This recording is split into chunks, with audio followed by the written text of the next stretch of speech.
StudioTalk permet en fait d'adapter la réponse en fonction du besoin qu'on a, c'est-à-dire de garder la spécificité de la radio, qui est l'intensité du direct, l'instantanéité, quelque chose qui est extrêmement souple, réactif, et puis d'autre côté, éventuellement d'évoluer vers quelque chose de plus structuré qui est la télévision aujourd'hui. La télévision, elle est plus structurée dans ses conducteurs, dans sa conduite globale. C'est le mélange des deux qui fait la force de StudioTalk. C'est cette capacité à garder l'état d'esprit de la radio et d'être capable de faire aussi quelque chose qui est très télévisuel.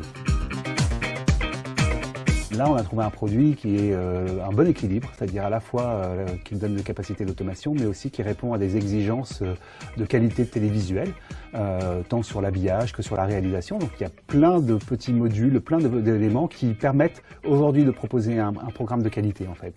Vous regardez RTL. Et nous sommes toujours avec Mathilde Amet pour VO chez Blond.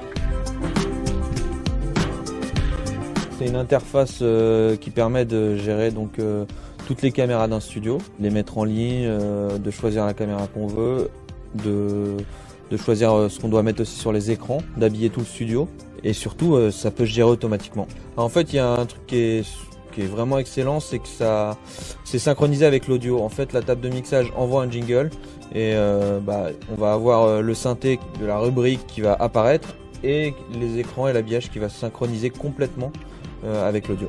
Alors moi personnellement je suis plus sur le manuel, tout simplement parce qu'on a une émission qui bouge beaucoup et qu'il arrive que parfois on change des caméras, en fait on prenne des caméras à l'extérieur ou carrément faire rentrer du flux externe, mais après l'automatique marche très bien. Donc on va pouvoir avoir une émission vraiment parfaitement réalisée, c'est génial. C'est ce côté progressif et adaptable qui nous a plu chez StudioTalk, puisqu'on peut décliner entre quelque chose de très automatique et quelque chose de très manuel assez facilement. Vous savez que M6, le groupe M6 a une stratégie digitale qui est très importante avec notre marque phare qui s'appelle Sisplay.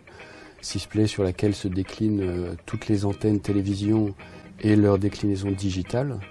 Il nous semble parfaitement naturel d'intégrer à Sisplay les trois radios du groupe, du pôle radio RTL, c'est-à-dire RTL Fun Radio et RTL2. Pour permettre cette intégration, il est important d'avoir des outils qui donnent une qualité vidéo et une qualité digitale qui soit à la hauteur des chaînes du groupe M6, des antennes.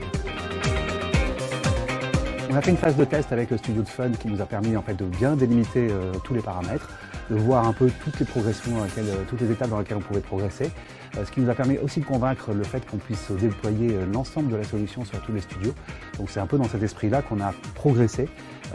On va venir au fur et à mesure vers quelque chose de plus évolué, on va participer au développement aussi avec les équipes de BCE pour pouvoir grandir et faire en sorte que cette solution soit déployée partout. BCE. Empowered together.